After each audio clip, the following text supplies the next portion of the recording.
So excited to do this video. Hey guys, don't ever work at Sally's Beauty Supply. Oh my god. I had the worst experience ever. And that's what I'm going to be talking about in this video, as you can tell by the title. I was 22, and this was 3 years ago, after, like a week after my brother's wedding. Super excited. I was like, yes, I'm finally gonna, get a job of what I know, what I went to school for. And my fairy tale thoughts actually ended up being a living hell.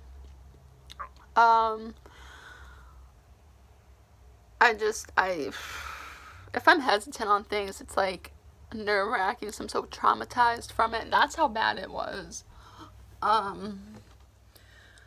So it's right in town. It was like 15 minutes from me. I was like, this is perfect.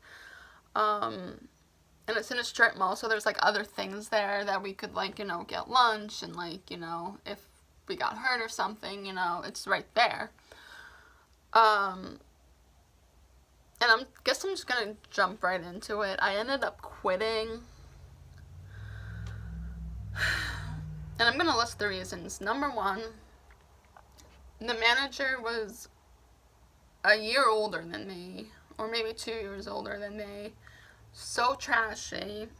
She was not respectful. She was not professional. She did not have any respect for anybody else. And then her name was Paige, the manager. And then there's this other employee named Veronica. She had short black hair, and we called her a disgruntled lesbian because she was just so angry, and she, again, did not respect anybody. She didn't respect me. She was rude.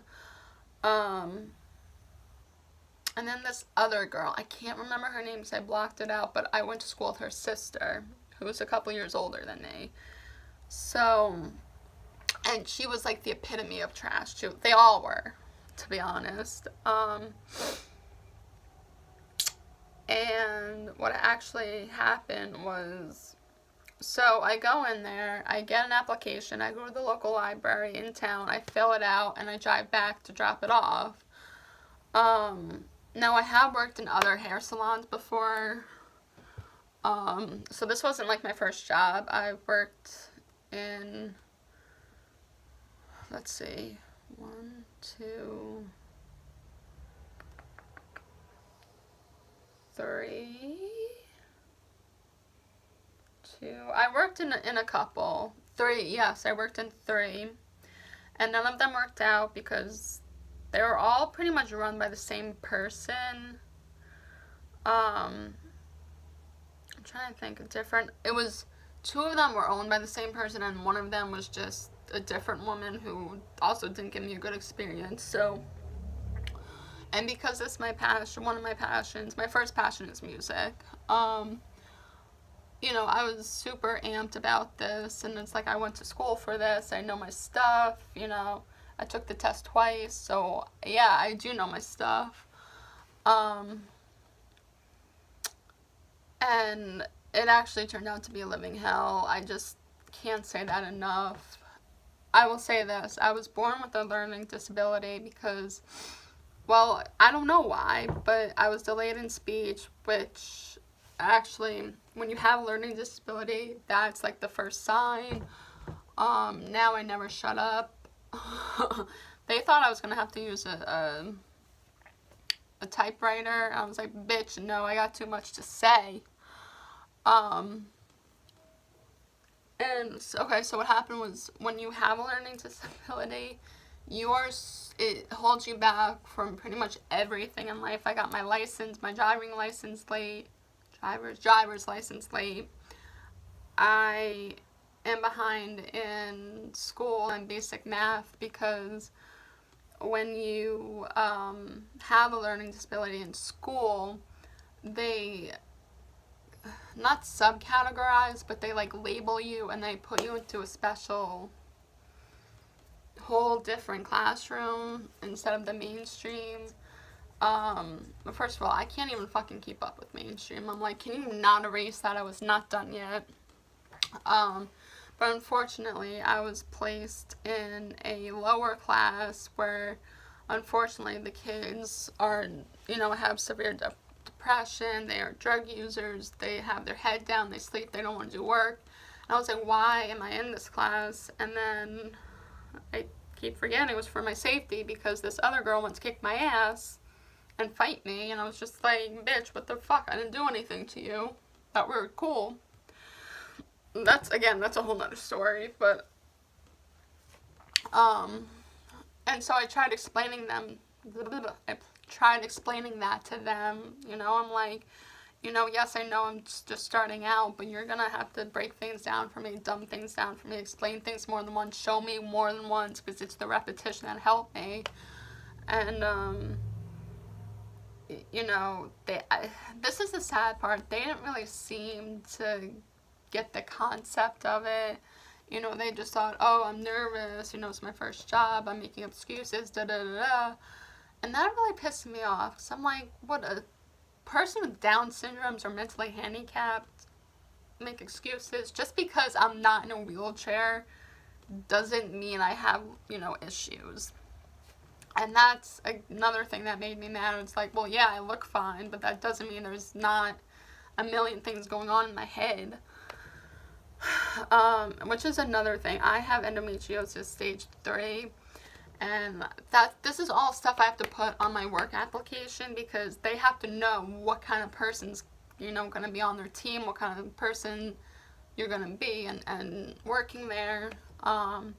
So, our thing was like, my family was just like, well, I guess they'll find out when you're passed out on the front counter with a bottle of Advil in your hand.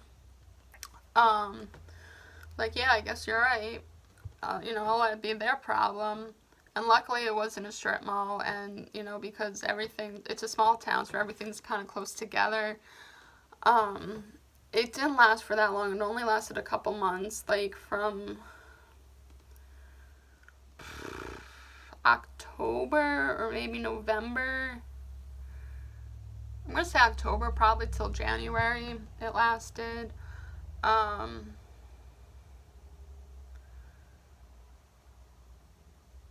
Sorry, I'm just having flashback.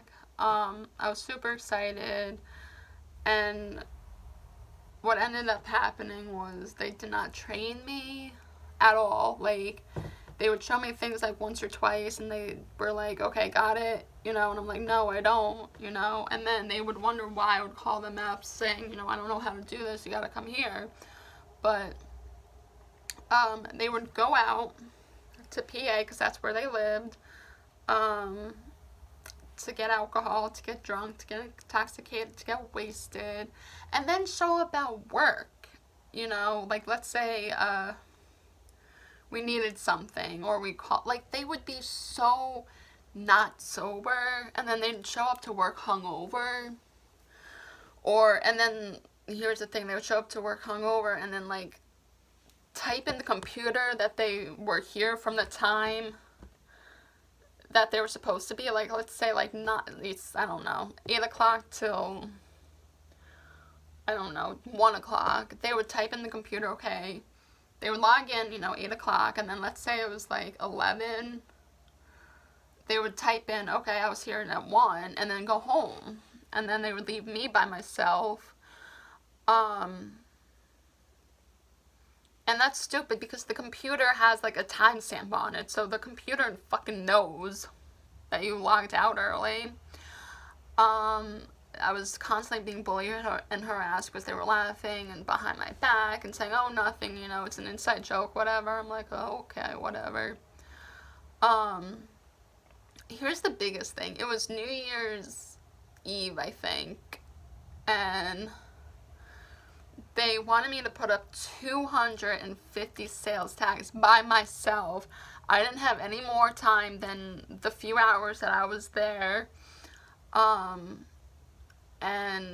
again, because I have a learning disability, first of all, it's not a one-person job. Even if you don't have a learning disability, you need 2 or 3 people to do the whole store. That's a lot of fucking sales tags. And to take the ones down, too, no, I was like, I can't do this, I can't do this. And not to mention, I had a family party, a New Year's party to go to.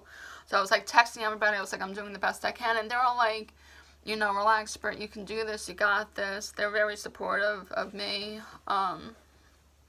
And what happened was, I was like, you know what, I'm out. As soon as, you know, the time that I was, you know, as soon as my shift ended, I was like, you know what, I'm out. I'm not gonna care. You know, I said, no one person can put up 250 sales tags by themselves. Also, I don't know how long this video is gonna be, so there might be a part 2 and 3, possibly. But the next day, the manager was yelling at me. It was like nighttime.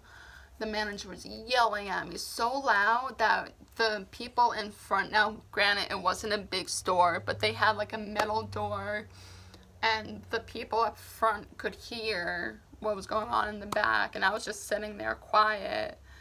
And when you work for any corporation or retail store and you try to go to the DM, which is like the head of the company, or a direct manager, or human resources, they don't do shit. They won't help you. They won't fucking do shit. So I tried every possible thing to report these girls and tell them what they did, and nothing happened. I was crying. Oh my god, I was in full flood tears. And the Paige, the trash, that girl had the nerve to yell at me when she went out drinking, to get wasted, to get drunk, to drink, to get alcohol. I was like, you know what, yeah, you can call my mom, and you know what, you can call her, because I'm going to tell her everything that you did, that you left me alone, that you went out drinking, that you didn't train me. I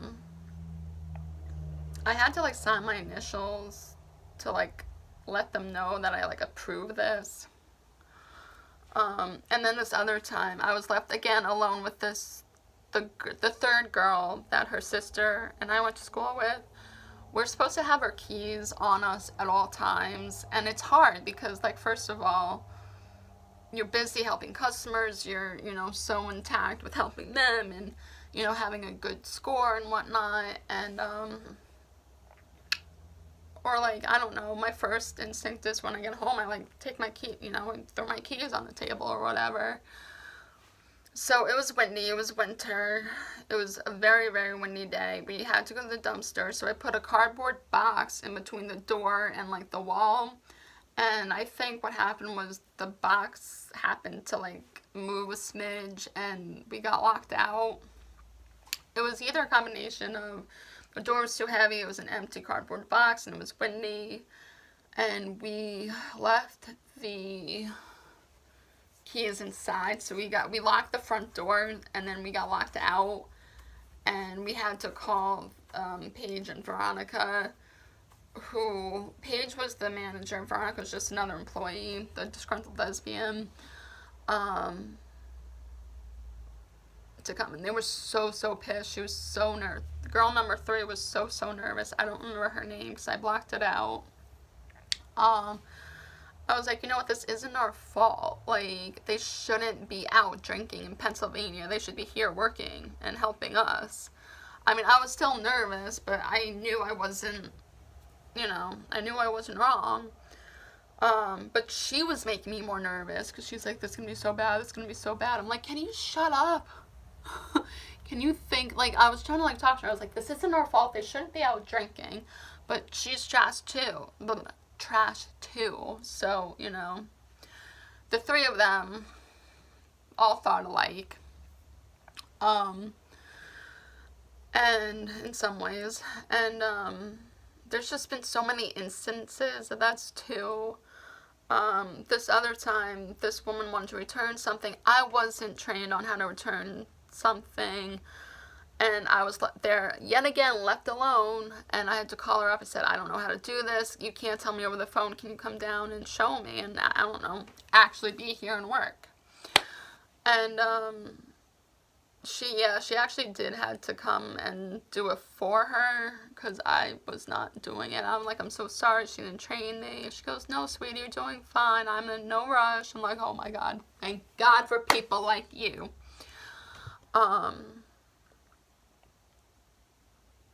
It was just such a bad experience for something I had such high. I mean, it was in town, so like I couldn't have that high hopes, but my town is ritzy and full of rich ass bitches. It's like a small like Beverly Hills. It's known for having a lot of money and a lot of old money too. Um, but it was just so bad working with these trashy girls that had no respect, that weren't professional, that had no, like, I have dreams, okay? I want to have my own makeup palette, my own cosmetics line, my own hair palette, my own hairline. Um, you know, I have dreams, and these girls just, it was just a job to them, you know? Um,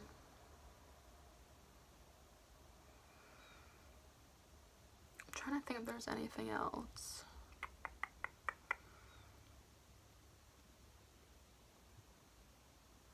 Well, I guess I'll end it here. If I think of anything else, I'll do a part 2.